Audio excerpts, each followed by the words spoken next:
လေချယ်နေတဲ့တတလာမင်းကိုတင်ငန်းစာပေးလိုက်တဲ့ Jude Bellingham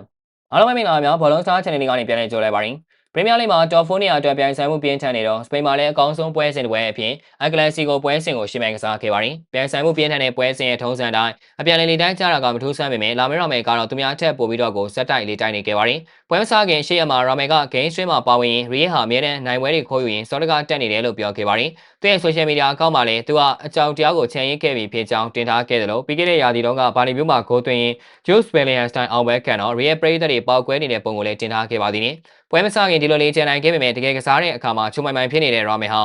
ဒီဟာဒီပထမဆုံးအန်ကလစီကိုမှဘာမှရေးရမစွမ်းဆောင်နိုင်ခဲ့ပါဘူး။ Ramen ရဲ့ကန်ချက်နေချိန်ကဘေးချော်နေခဲ့တယ်လို့အခွင့်အရေးကြီးတစ်ချိန်ဖန်တီးပေးတာကလွှဲရင်တိတ်ဆိတ်နေခဲ့ပါတယ်။ဒါပေမဲ့တော့ Jude Bellingham ကဒီပွဲမှာထိုးချဲခြေစွမ်းပြနိုင်ခဲ့ပါတယ်။ Bellingham က Mbappe ရဲ့အဖွင့်ဂိုးကိုဖန်တီးပေးခဲ့တယ်လို့ Fermin Lopez ကိုချေပါဂိုးပေးလိုက်တော့လည်းပြန်လည်တုံ့ပြန်ခဲ့ပြီးEder Militao ရဲ့ဖန်တီးမှုကနေကိုယ်တိုင်လည်းအနိုင်ဂိုးသွင်းယူနိုင်ခဲ့ပါတယ်။ Bellingham က Ramen လေးကျဲထားသမျှခွမ်းခဲ့တာတွေကို social media မှာပြန်လည်တုံ့ပြန်ခဲ့ပါတယ်။ Bellingham ကပွဲပြီးမှာသူအောင်ပွဲခံနေတဲ့ပုံကိုပြန်တင်ခဲ့ပြီးအပြောကြီးတာတွေကဈေးပေါ်ရင်ဟာလာမက်ထရစ်ကတော့အမြဲတမ်းအမက်ထရစ်ပါပဲလို့ရေးသားခဲ့ပါတယ်။ဆက်ရှင်နေသားလေး Ramen အတွက်ကတော့ပွဲမပြီးခင်လေမကြီးတင်ကြောင်းသင်ခန်းစာကောင်းတစ်ခုပါပဲ။ Bellingham တို့ Real ကအန်ကလစီကိုအနိုင်ရရှိခဲ့တာကြောင့်အဆင့်နေရာကဘာစတာကို9မှတ်အထိဖျက်လိုက်နိုင်ပြီးဇယားထိပ်ကနေဆက်လက်ဦးဆောင်နေပါတယ်။ကြည့်ရှုပေးကြတာကျေးဇူးတင်ပါတယ်။